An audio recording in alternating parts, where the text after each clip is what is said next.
Things just aren't how they used to be. Can you even remember a time when you turned on the television and didn't see nudity, violence, or hear foul language?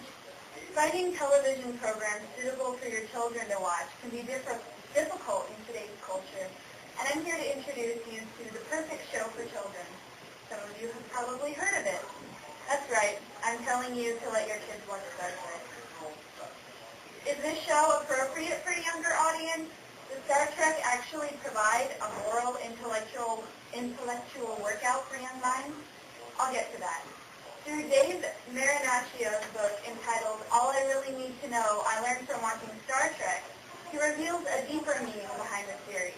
For instance, the Kobayashi Maru is a no-win scenario test.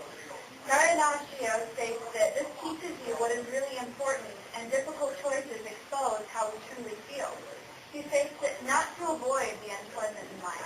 Make a decision and learn from the consequences, good or bad.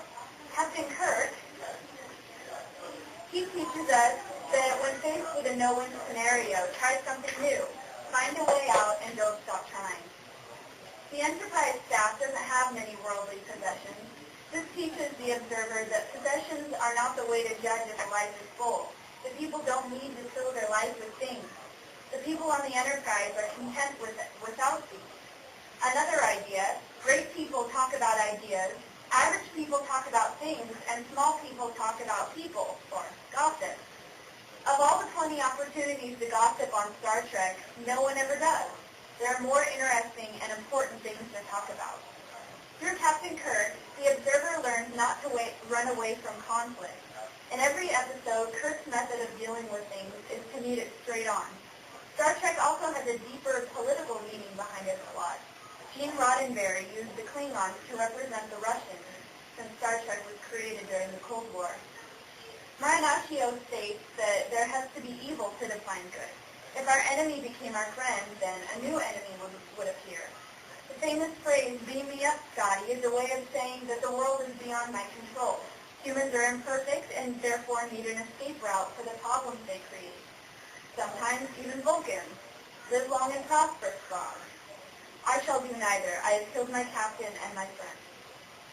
Sometimes the lessons that Star Trek teaches us are unintentional, but as pointed out by Marinaccio, this makes them no less significant.